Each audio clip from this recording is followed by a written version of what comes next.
All right, guys, what's going on? Austin here from GraphIt. Today, a little bit different video than what we've done in the past.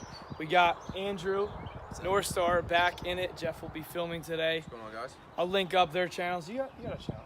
I actually do not. You don't? I know you do. I do. Yeah, Jeff, I'll link up his channel in this today. But what we're going to be doing is taking you guys through a bench press video, a tutorial video, and I'll be the one benching, and he will be going through all the cues. This guy knows a lot of shit. He's the guy that knows everything. Okay. And I'm just gonna sit on there and do my thing. Very good. All right, let's do it.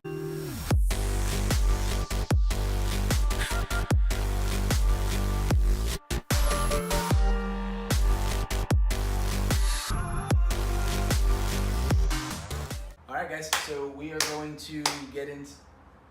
That's laughing for. We're going to get into some of these benching basics. This is going to be just kind of a general layout of the setup, talking about thoracic extension, lumbar extension, the Valsalva Maneuver, and scapular retraction.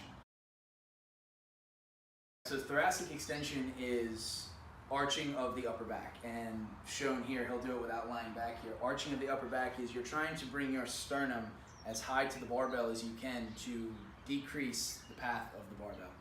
Now, you'll also notice he's got his scapula retracted, and when he lays down onto the bench and holds onto the bar, you'll have a better idea of how to depress the scapula, which is, I tell people, imagine somebody's trying to come and tickle your armpits. You're trying to stop them from that. You're closing the space in between the armpits while still lifting the sternum as high as you can. Let's go ahead and have you lay back. Lifting of the sternum once he places his hands on the bar. Lifting the sternum, arching the back. Now, while he's in this thoracic extension position, he retracts his scapula, and all that means is he is pulling his shoulder blades together, going from a protracted position to a retracted position.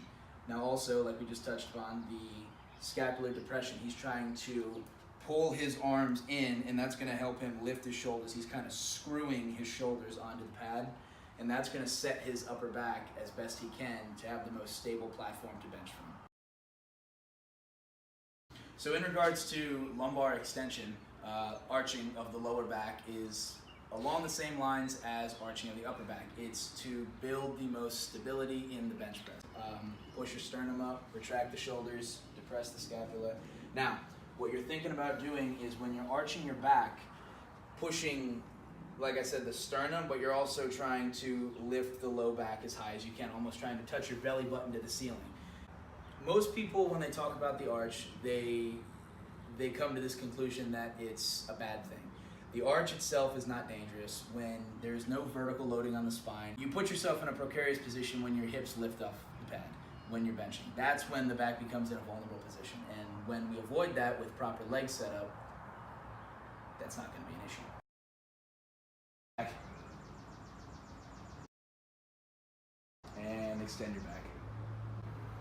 Good. Okay. Now we got to talk about involvement of the legs. The legs play a very key role in stability in the bench press of the hips.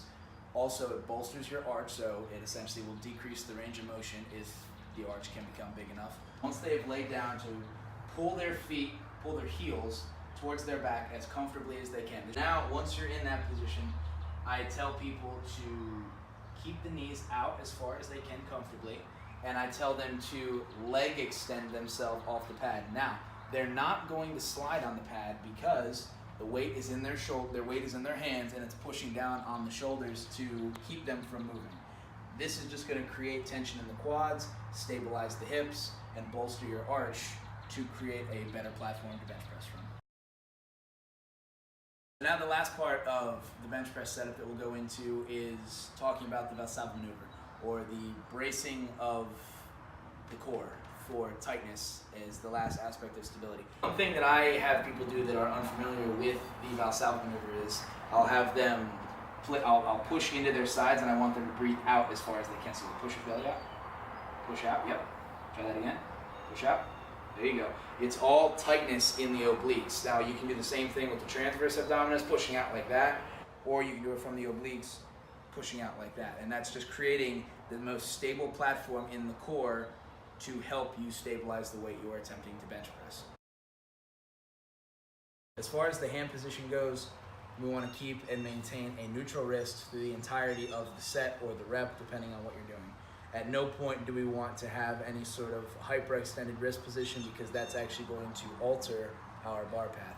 We're looking to keep the the bar in the lowest part of the hand that we can.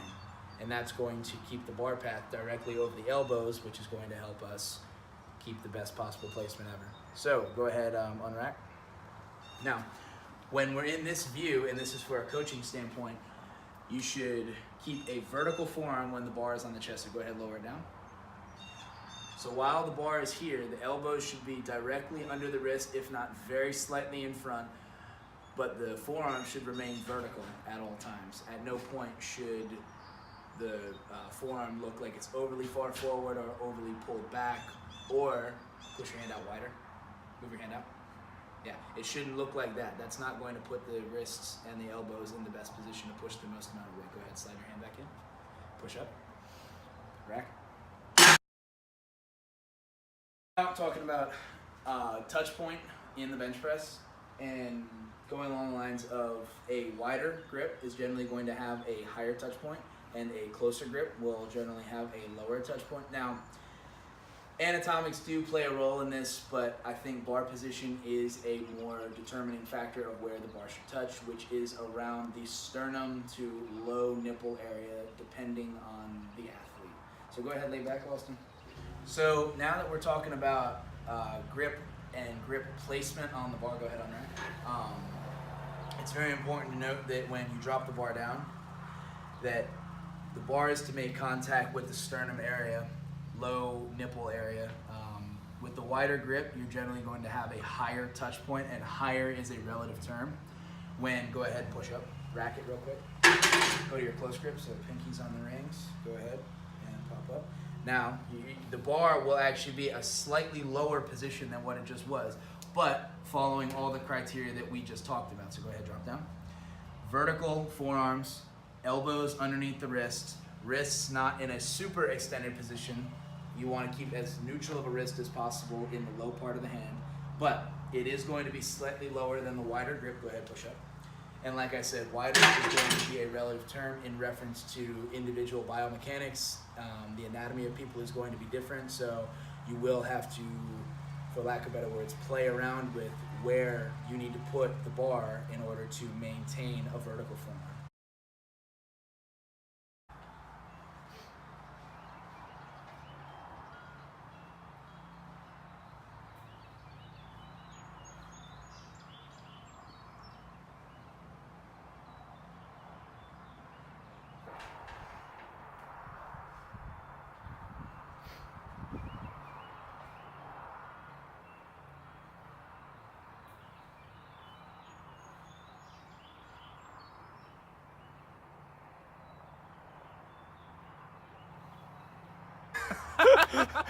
All right, guys, that is a wrap. Thanks to this guy and that guy over there.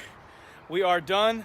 But if you guys like this video, make sure to give it a thumbs up. Subscribe to the channel somewhere up there, down there. I don't know how YouTube does this shit anymore. But anyway, subscribe to the channel, and we will see you in the next video.